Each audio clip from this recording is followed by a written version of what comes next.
غلام محمد، سردار عبدالرب نشتر اور راجہ غضنفر علی خان تھے۔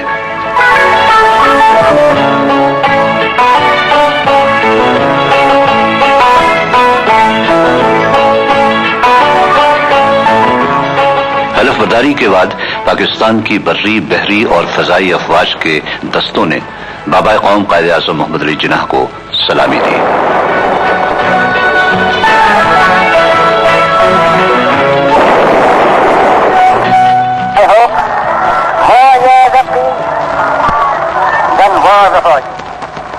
اس کے بعد قائد اعظم نے گارڈ آف آنر کا معائنہ کیا۔ افواج پاکستان سے قائد اعظم کو جو توقعات تھی ان کا اظہار ان کی اس تقریر میں ہوا ہے جو کچھ عرصے بعد انہوں نے فوجیوں کے ایک جلسے میں کی تھی۔ انہوں نے کہا تھا کہ ہمیں یہ ثابت کرنا ہے کہ ہم نئی حاصل شدہ آزادی کے اہل ہیں۔ آپ نے دنیا کو فسطائیت اور آمریت کے پنجوں سے بچانے اور جمہوریت کو جاری و ساری کرنے کے لیے دنیا کے دور دراز حصوں میں جا کر عین میدان جنگ میں داد شجاعت دی ہے۔ اب آپ کو اپنی پاک سرزمین میں اسلامی جمہوریت، اسلامی معاشرتی انصاف اور انسانی مساوات کے اصول احیاء اور فروغ کی پاسبانی کرنی ہے۔ اس اہم کام کے لیے آپ کو ہر وقت ہمتن تیار اور ہوشیار رہنا پڑے گا۔ آپ اگر ایمان، تنظیم اور بے لوث فرض شناسی کے زرعی اصولوں پر کاربند رہے تو کوئی شے ایسی نہیں جسے آپ حاصل نہ کر سکیں۔ گارڈ آف آنر کے معائنے کے بعد حلف برداری کی تقریب ختم ہوئی۔ اب قائد اعظم مہمانوں میں گھل مل گئے اور انہوں نے فردن فردن بہت سے لوگوں سے مصافحہ کیا۔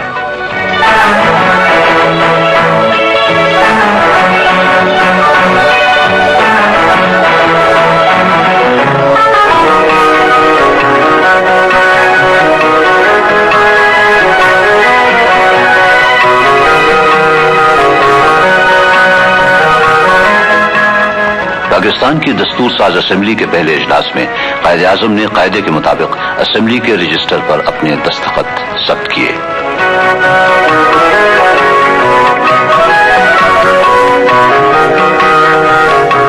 اور اس کے بعد کرسی صدارت پر رونق افروز ہوئے۔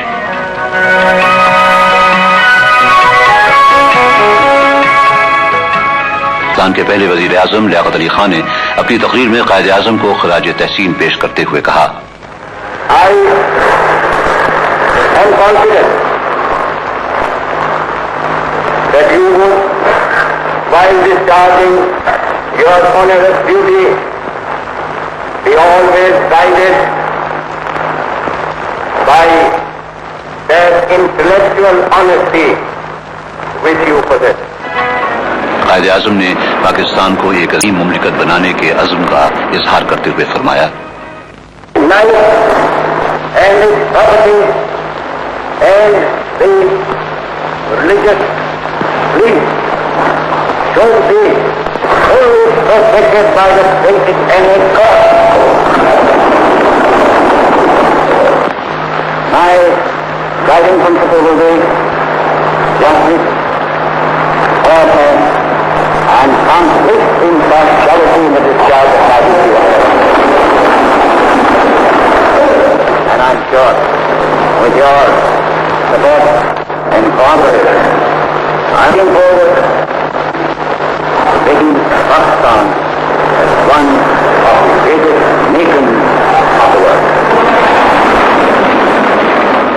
وزیر اعظم پاکستان جناب لیاقت علی خان نے اسمبلی میں پاکستان کا پرچم پیش کیا اور اس کے ڈیزائن کی وضاحت کی۔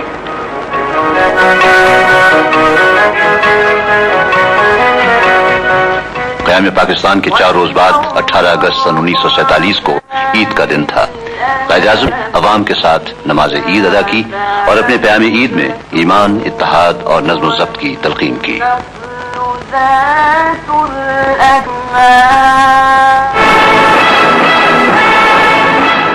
بر صغیر کی تقسیم کے سلسلے میں بندی کمیشن کے بعض غلط فیصلوں کے باعث دوبارہ فسادات پھوٹ پڑے اور قتل و غارت کا بازار گرم ہو گیا۔ ہندوستان اور پاکستان کے درمیان ستم زدہ مہاجرین کا سیلاب امٹ پڑا۔ اس زمانے کے حالات پر حکیم محمد احسن صاحب اپنے تاثرات بیان ہیں۔ ان کی صحت بہت معروف ہو گئی ہر وقت وہ مہاجرین کے بارے میں فکر مند رہتے تھے. میں ان کی خدمت میں وقتاً فوقتاً حاضر ہوتا تھا تو دیکھتا یہی تھا کہ وہ مہاجرین کی آبادی ان کی بہتری بھلائی کے لیے بہت فکر مندی کے ساتھ کام کیا کرتے. پھر ریڈ کلف ایوارڈ آیا. ہندوستان میں ہمارے پیسے جو حصے کے تھے ہمارے وہ روک دیے گئے حکومت ہندوستان. تو ان تمام باتوں کا مجموعی طور پہ میں نے دیکھا کہ ان کی صحت پر بہت برا اثر پڑا. وہ دن کام کرتے تھے, لگن کے ساتھ کام کرتے تھے. ایک دفعہ مجھ سے انہوں نے کہا کہ میرے آرام کرنے کے لیے کوئی جگہ نہیں ہے. پھر ہم نے انتظام کیا ڈملوٹی میں, وہاں لے گئے اس کو. اس کے بعد وہ ہر ویکینڈ پہ وہاں آرام کرنے جاتا ہے.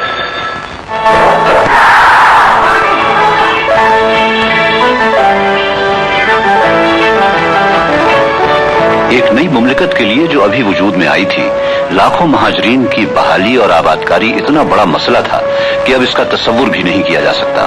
مگر قائد اعظم نے غیر معمولی عزم و ہمت کے ساتھ اس مسئلے سے نمٹنے کا بیڑا اٹھایا. وہ اس سلسلے میں لاہور بھی تشریف لے گئے اور مہاجر آبادکاری کے منصوبے شروع کرائے. ایک عرصے تک مہاجرین کے کیمپوں میں ضروریات زندگی کی چیزیں مفت فراہم کی جاتی رہی.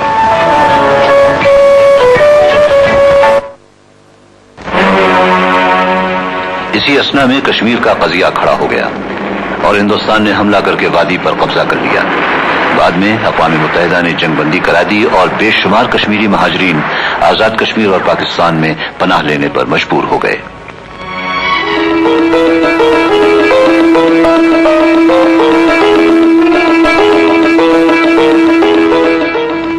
نئی مملکت کے لیے بڑی دشواریاں پیدا ہو گئیں, مگر قائد اعظم ان مسائل سے نظمہ ہونے کے ساتھ ساتھ معمول کے امور مملکت بھی بڑی تندہی سے انجام دے رہے تھے. 25 دسمبر سن 1947 کو قائد اعظم کی 72ویں شایان نشان طریقے سے منائی گئی.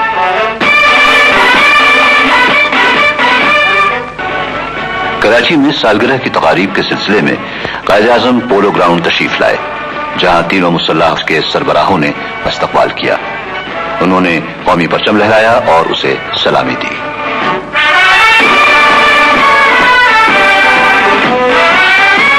پھر تینوں مسلح افواج کے دستے ان کے سامنے سے مارچ پاس کرتے ہوئے گزرے.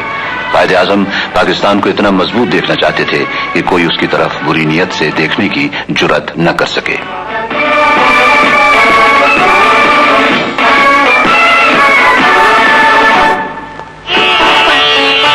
قائد اعظم کی سالگرہ کے موقع پر ایک شاندار اہتمام کیا گیا. مسلم لیگی رہنماؤں کا اعلیٰ سول اور فوجی حکام, مسلم لیگی کارکنوں اور معززین شہر کی ایک بہت بڑی تعداد نے قائد اعظم کا خیر مقدم کیا. قوم کے اس فقید المثال محسن کے لیے ہر شخص کے دید و دل فراش راہ تھے. قائد اعظم کی زندگی ایک عظیم جدوجہد سے عبارت تھی جو بالآخر کامیابی سے ہمکنار ہوئی.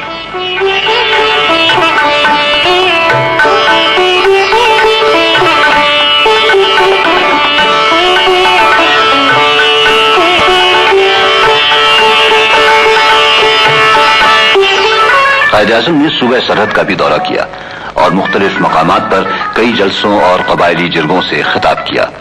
انہوں نے سرحد کے جارے عوام کو پاکستان کا پاسبان قرار دیتے ہوئے کہا کہ حکومت ان کی ترقی کے لیے ہر ممکن قدم اٹھائے گی.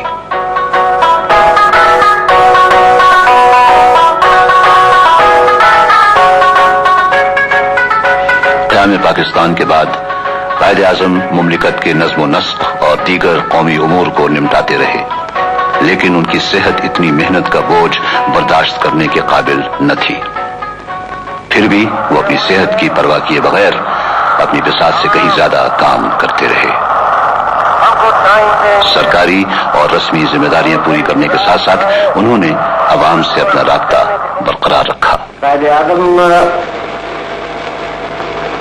جب تاریخ پاکستان شروع نہیں ہوئی تھی اور جب برادم ہندوستان میں آزادی کے لیے آواز اٹھ رہی تھی اور لندن میں جو راؤنڈ کانفرنس ہوئی اس میں قائد اعظم نے دونوں راؤنڈ کانفرنس میں بڑے شد و مت کے ساتھ صوبہ سرحد, جیسے کہ اس وقت شوربی صوبہ سرحد کہتے تھے, اور بلوچستان کے لیے ریفارمز کا مطالبہ کیا. اور وہ واحد شخص تھے تمام راؤٹ کے جس میں کہ کانگریس و ماں بھی اور وہ ماں بھی شامل تھی، لیکن مطالبہ فارمز کے لیے یہاں کو ایک اسٹیٹس دینے کی صوبائی اسٹیٹس دینے کے لیے قائد اعظم نے کیا۔ 14 فروری سن 1948 کو قائد اعظم نے سبی کا دورہ کیا۔ ہوائی اڈے پر ان کا شاندار استقبال کیا گیا۔ قائد اعظم سبی کے سالانہ دربار میں مہمان خصوصی کی حیثیت سے شریک ہوئے۔ انہوں نے بلوچستان کے لیے ایک مشاورتی کونسل کے قیام کا اعلان کیا تاکہ بلوچستان کے عوام اپنے صوبے کی حکومت میں بھرپور حصہ لیں۔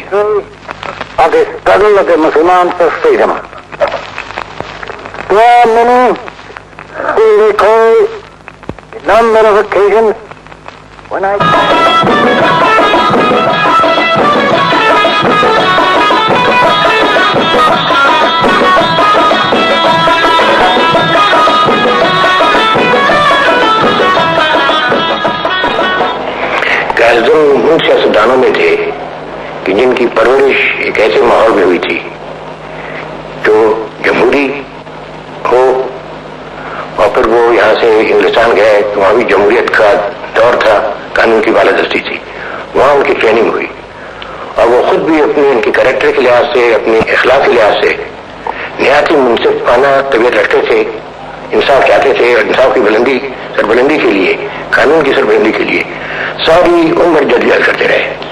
میں اس تفصیل میں جا نہیں سکتا، اگر آپ ان کی قومی مرکزی اسمبلی جو تھی انڈیا کی، ان لوگوں کی تقریریں پڑھیں تو آپ کو تعجب ہوگا کہ ہر روز ہوگی وہ قانون کی بالادستی اور جمہوریت کے لیے۔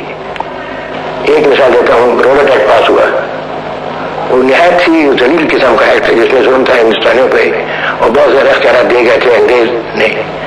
تو احتجاج کرتے ہوئے انہوں نے اسمبلی سے اس بات دے دی کہ جو حکومت اس قسم کا قانون پاس کرتی ہے وہ معذب حکومت کہلانے کے قابل نہیں ہے۔ میں اس حکومت سے، اس اسمبلی سے تعلق نہیں رکھنا چاہتا۔ قیام پاکستان کے بعد قائد اعظم مملکت کے نظم و نسق اور دیگر قومی امور کو نمٹاتے رہے، لیکن ان کی صحت اتنی محنت کا بوجھ برداشت کرنے کے قابل نہ تھی۔ پھر بھی وہ اپنی صحت کی پرواہ کیے بغیر اپنی بساط سے کہیں زیادہ کام کرتے رہے۔ سرکاری اور رسمی ذمہ داریاں پوری کرنے کے ساتھ ساتھ انہوں نے عوام سے اپنا رابطہ برقرار رکھا۔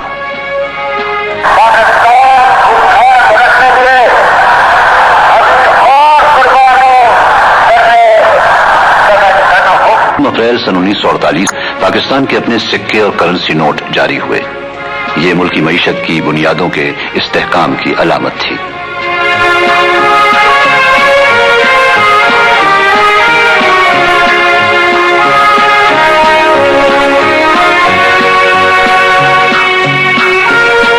اور انہیں ہر وقت یہ کہا تھا کہ اپنے ملک کو بناؤ، اور جب یہ ہم 47 میں یہاں آئے تو یہ ان کو یہ ہمیشہ خیال تھا کہ میرے ملک میں ترقی ہو، پاکستان کو ترقی ہو۔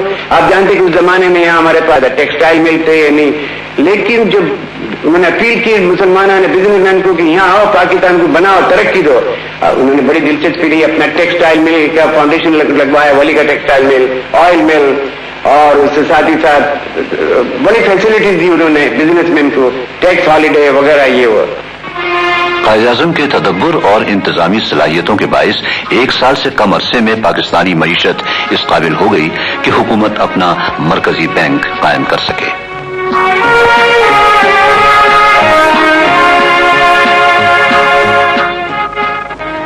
1 جولائی سن 1948 کو بابائے قوم قائد اعظم محمد Ali Jinnah state bank of Pakistan کے افتتاح کے لیے گورنر جنرل ہاؤس سے روانہ ہوئے۔ قائد اعظم کی زندگی کی یہ آخری عوامی تقریب تھی۔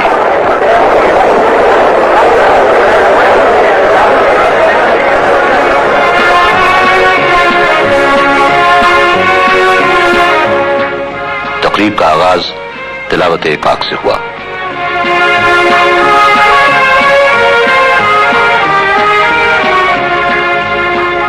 اسٹیٹ بینک کے گورنر جناب زاہد حسین نے خطبہ استقبالیہ دیا۔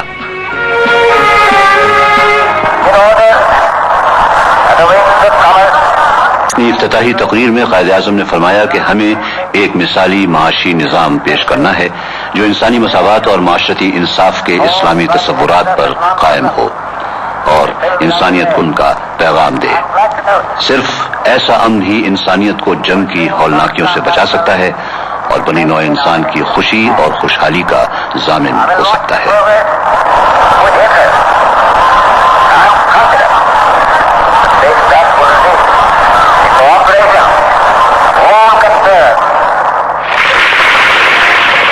اس کے بعد قائد اعظم نے اسٹیٹ بینک کے دروازے کا قفل کھول کر رسم افتتاح انجام دی۔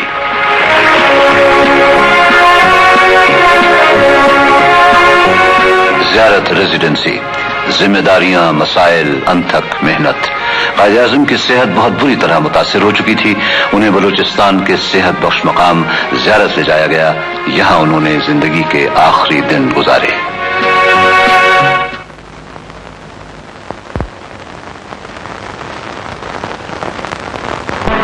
11 ستمبر سن 1948 کو قائد اعظم زیارت سے کراچی واپس آئے اور اسی رات اپنی جان آفریں کے سپرد کر دی۔ قائد اعظم کا آخری سفر شروع ہوا۔ عوام کا ایک سمندر تھا ساتھ ساتھ اپنے رہنما کے، جس نے خواب کو حقیقت بنا دیا تھا۔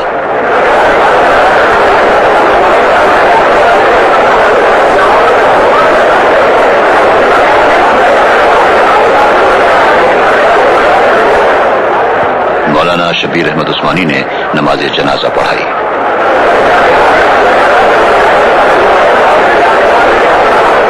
ہر سوار اپنے دل میں قائد اعظم سے عہد کی تجدید کر رہا تھا کہ وہ پاکستان کو ایک ایسی اسلامی فلاحی مملکت بنانے کے لیے انتھک محنت کرے گا جو ساری دنیا کے لیے مثال بن جائے۔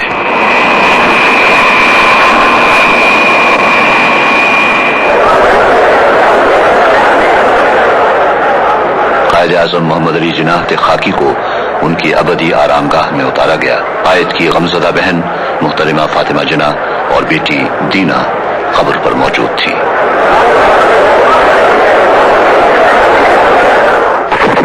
بانی پاکستان کو فوج نے آخری سلامی دی۔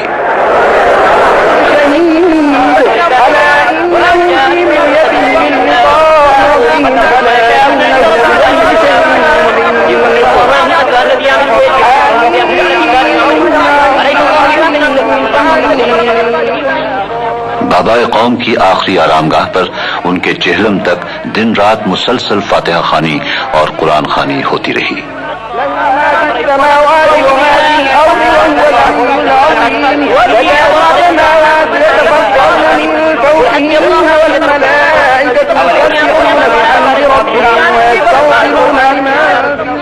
بعد میں قائد اعظم کے مزار پر ایک شاندار مقبرہ تعمیر کیا گیا۔ بالبينات وبالزبر وبالكتاب المنير لم تفعلوا ثم أخذت الذين كفروا فكيف۔ ہر روز خاص طور پر قومی تہواروں اور قائد اعظم کے یوم ولادت اور یوم وفات پر یہاں عقیدت مندوں کا ہجوم ہوتا ہے جو فاتحہ خوانی کے ساتھ ساتھ پاکستان کی تعمیر و ترقی کے عزم کی تجدید کرتا ہے۔ اب تحریک پاکستان کے رہنما میاں ممتاز دولتانہ کے تاثرات سنیے۔ یہ ہمیں حاصل ہو کہ یہ فریضہ اب ہماری نوجوان قیادت کے میں ہے کہ وہ انہی اصولوں پر چلیں جو کہ قائد اعظم نے ہمیں سکھائے تھے اور اسی طرح ملک کی خدمت کے لیے ہر وقت اپنے آپ کو تیار اور مسلح رکھیں۔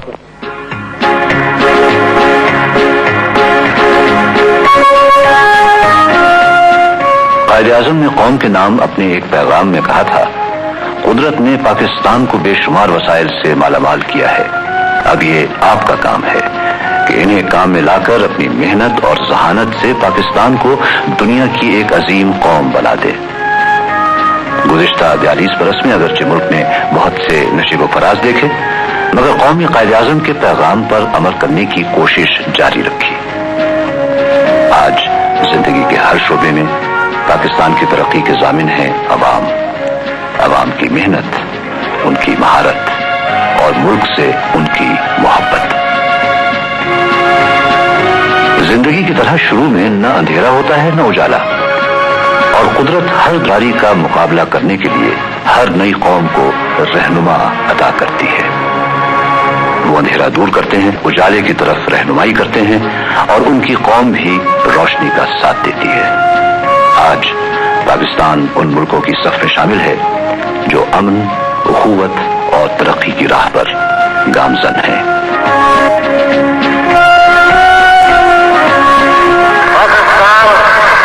ہم نے حاصل کیا، لیکن پھر بھی